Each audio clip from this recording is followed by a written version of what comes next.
Bonjour Stéphanie. Bonjour Michel, Stéphanie Huguenot, c'est ça, hein. c'est ça, Et tu viens de l'Académie de Strasbourg, si j'ai bien compris. exactement. Je travaille à Mulhouse en REP+. Donc effectivement dans le Haut-Rhin alors.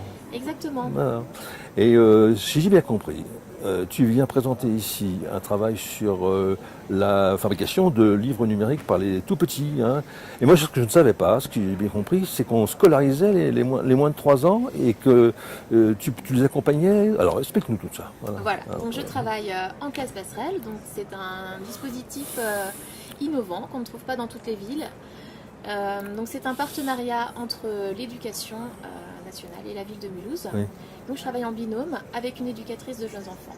Nous accueillons 20 enfants. Passerelle entre la crèche donc et puis Alors pas entre non. la crèche, non, ce sont des enfants qui n'ont jamais été accueillis dans aucune D'accord, structure. d'accord, On travaille justement D'accord. cette séparation tout D'accord. en douceur. C'est une année pour préparer l'entrée à l'école maternelle. Donc nous accueillons 20 enfants le matin et les parents l'après-midi. Donc ils ont 3 ans. Ils ont de 2 à 3 ans. D'accord. C'est l'année avant la petite section. D'accord.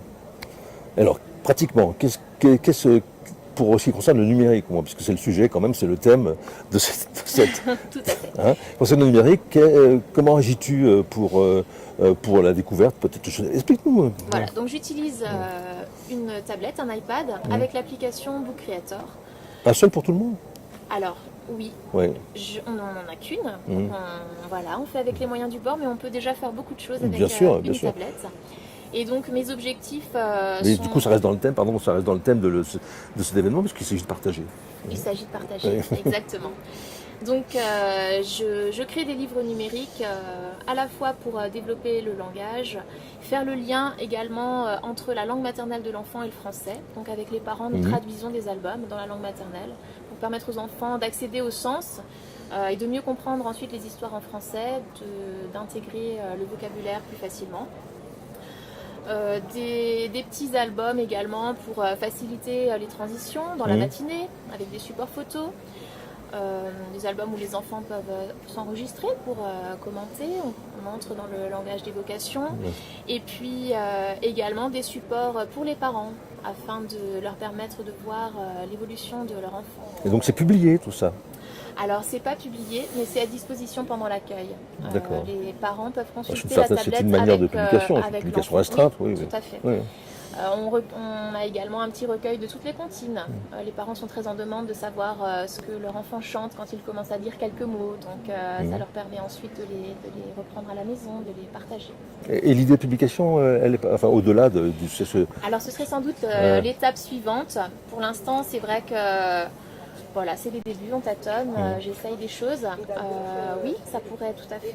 Parce qu'on doit être particulièrement fier quand on a fait quelque chose à seul ou à plusieurs, de pouvoir savoir que c'est un endroit qui peut être accessible au monde entier quand même. Ce serait Bien sûr. Ce serait enrichissant. Ce serait enrichissant, Ouais. tout à fait. Valorisant en tout cas. Ouais. Bien sûr. Alors après, c'est toute une culture aussi qui est parfois méconnue des familles, donc il faut aussi qu'elles acceptent. Bien sûr. Bien sûr, voilà, bien que sûr. les photos de leur enfant Bien soient sûr. visibles. Voilà, c'est un Ne serait-ce que cheminement. de dos, par Ne exemple. serait-ce que de dos. Oui, c'est ça. Oui, je comprends bien que c'est compliqué au jour le jour. Et puis, le monde numérique, il est difficilement quelquefois accessible à des familles qui ont d'autres problèmes. Hein, voilà.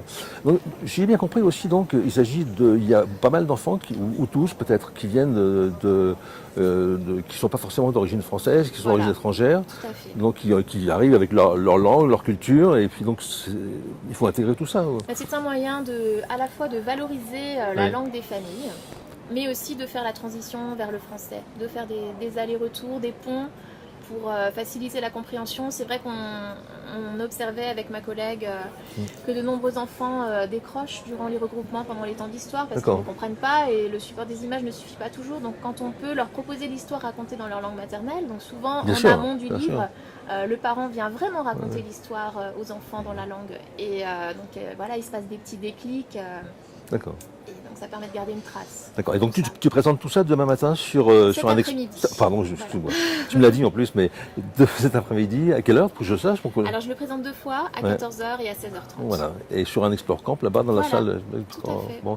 Et donc tu présentes tous ces travaux. Exactement. Voilà. Avec l'idée ensuite de pouvoir manipuler un peu l'application pour la prendre en main parce que ça peut être transposable. Donc de faire passer l'iPad que tu apportes. Voilà. Voilà. Tout à fait. Magnifique. Merci beaucoup Stéphanie. Merci beaucoup.